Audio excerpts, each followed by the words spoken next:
The stars had always been there, silent and unreachable until humanity decided to reach back. For centuries, the galaxy watched Earth's slow rise with quiet curiosity. The Galactic Empire, a vast and ancient civilization spreading across thousands of worlds, barely noticed the small blue planet orbiting a yellow sun. It was a world of noise and confusion, a young species barely stepping beyond its cradle. No one expected them to matter. No one imagined that one day every empire, every fleet, every world in the galaxy would tremble when Earth spoke. It began quietly. A simple exploration ship from the Galactic Empire entered Sol space, unaware of the line it had crossed. The Empire's scouts had visited countless primitive worlds before. They expected submission, fear, or at least awe. Instead, they found silence. Earth's satellites tracked the ship instantly. Defense networks came online. Every telescope, radar, and sensor pointed toward the intruder. The ship's commander, confident and proud, sent a signal demanding diplomatic clearance.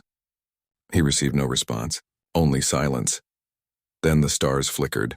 A single Terran vessel appeared near the orbit of Mars. It was unlike anything the Galactic Empire had ever seen. Its design was sharp and purposeful, forged in the image of humanity's determination. It bore no elegant curves or ornate structures like the Empire's ships.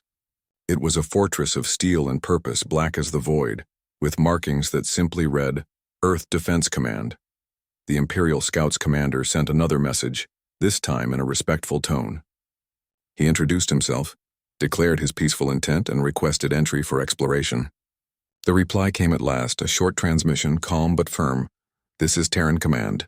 You have entered restricted space. Turn back immediately. The commander hesitated. The Galactic Empire had never been denied anything before. To them, the words of lesser worlds meant little. He ordered his ship forward, confident in his shields and his technology.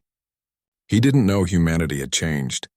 He didn't know the scars of old wars had forged something far stronger than arrogance, a unity born of survival. As the Imperial ship advanced, Terran Command watched quietly. There was no anger, only resolve. Humanity had spent generations preparing for the unknown. When they reached the stars, they knew they would not always find friends. Their first rule was clear: Earth must never kneel. The moment the Imperial ship ignored the warning, Terran defense protocols activated. A single pulse of light shot from the Terran vessel, invisible to the naked eye but powerful enough to shake the void. The Imperial ship froze in space, its engines silent, its shields flickering. Within seconds, its systems went dark. The Terran commander's voice came again, calm and final. You are ordered to withdraw. Next action will result in destruction. The Imperial crew panicked. Their weapons refused to fire. Their drives were locked. Somehow this small planet had technology that surpassed anything the Empire had seen. The ship retreated, limping back toward the edge of the system. Terran Command watched until it vanished beyond Neptune's orbit. Then the signal went quiet. News of the encounter reached the Imperial capital within days. At first it was dismissed as a misunderstanding. Then the data arrived. The sensor logs, the recorded frequencies, the silence of their strongest systems. It wasn't possible. The Empire's scientists reviewed the evidence again and again. They found no error. A single Terran ship had disabled an Imperial vessel without firing a visible weapon. The Emperor's council gathered in disbelief. How could a young world like Earth, barely a century into spaceflight, possess such power? Weeks later, a fleet was dispatched. Not to conquer, they claimed, but to investigate. 50 warships, each the pride of the Imperial Armada, crossed into Sol space. Humanity was ready. They appeared near Jupiter, glittering like silver knives. Their commanders expected resistance, perhaps even battle, but what they saw shook them deeply. All around Jupiter's orbit, Terran platforms waited. Massive defense stations, black as obsidian, each one bristling with energy fields. Drones moved between them like insects in formation, and behind them a wall of dark ships waited in silence. No signals, no greetings, only the silent gaze of countless Terran eyes. The Imperial fleet's leader transmitted a message to Earth, invoking ancient treaties and rites of exploration. For minutes there was no reply. Then every Terran ship lit up at once. Thousands of red markers filled the Imperial scanners. A single transmission followed, relayed across the stars. Attention, Galactic Empire. Terran space is sovereign and closed to all foreign powers. Any attempt to enter will be considered an act of war. The words echoed across the fleet's communication channels. The Imperial officers looked at one another. They were not used to such defiance. Empires did not ask permission. Empires took what they wanted. The fleet's commander ordered his ships forward. The moment they moved, the stars seemed to come alive. From the shadows of Jupiter, hundreds of Terran ships emerged, surrounding the Imperial armada in a perfect formation. They didn't fire. They didn't threaten. They simply waited, their engines humming with restrained energy. The Imperial commander realized then that he was trapped. Every calculation showed the same outcome. If they fired, they would be erased. If they fled, they would live. For the first time in centuries, an Imperial fleet turned and retreated. Back on Earth, the announcement was made. The broadcast spread across every network, reaching every corner of the galaxy. The message was simple, but its impact was immense. By authority of the Terran Alliance, Earth declares its space sovereign and protected. No foreign power may enter without permission. Any violation will be met with absolute defense. Terran space is closed. The galaxy went silent. For generations, the Galactic Empire had ruled unchallenged. Worlds obeyed. Systems surrendered. No one had ever said no and made it stick. Yet this young species had done exactly that. Within months, every border near Terran space was redrawn. Imperial traders were turned away. Scouts vanished without trace. The Empire called for sanctions, but the smaller civilizations, long oppressed by the Empire, began to see hope. They watched Earth with new eyes. They saw not a threat, but a symbol. Rumors spread of Terran ships appearing at the edges of forgotten worlds, delivering aid, repairing satellites, offering protection without demand. Humanity was not seeking an empire. They sought respect.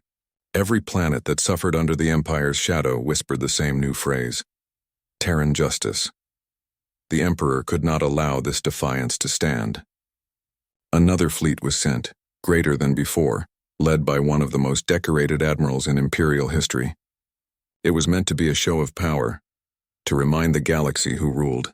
They arrived near the edge of Terran-controlled space, beyond Pluto's orbit.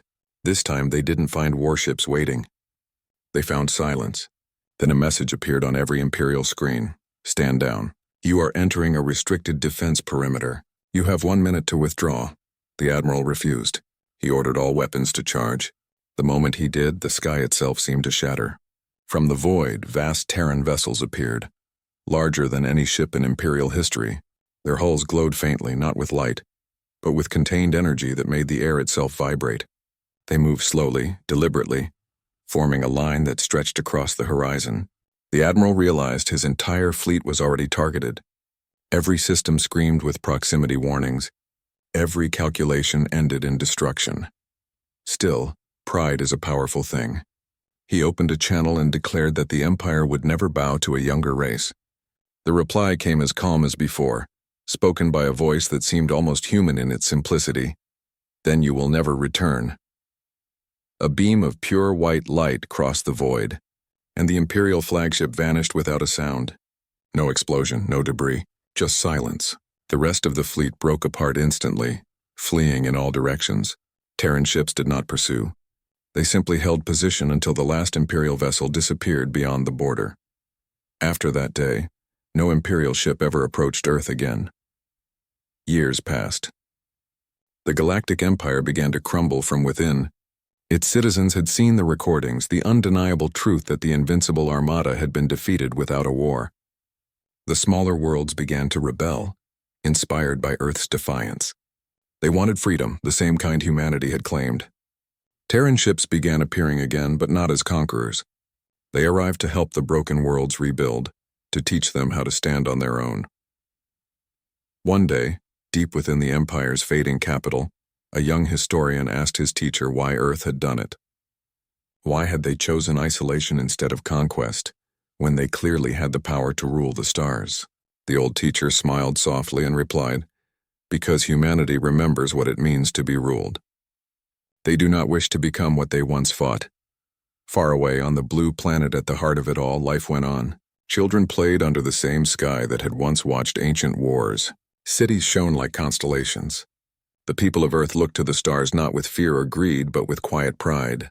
They had earned their peace. Above them, the great Terran defense fleet moved silently in orbit, ever watchful, ever ready. Its ships bore no symbols of dominance, only one phrase etched upon every hull: You are free because we remember. The galaxy would never forget the day Earth spoke. And every world, no matter how far, learned a simple truth, that humanity was not to be conquered, not to be owned, and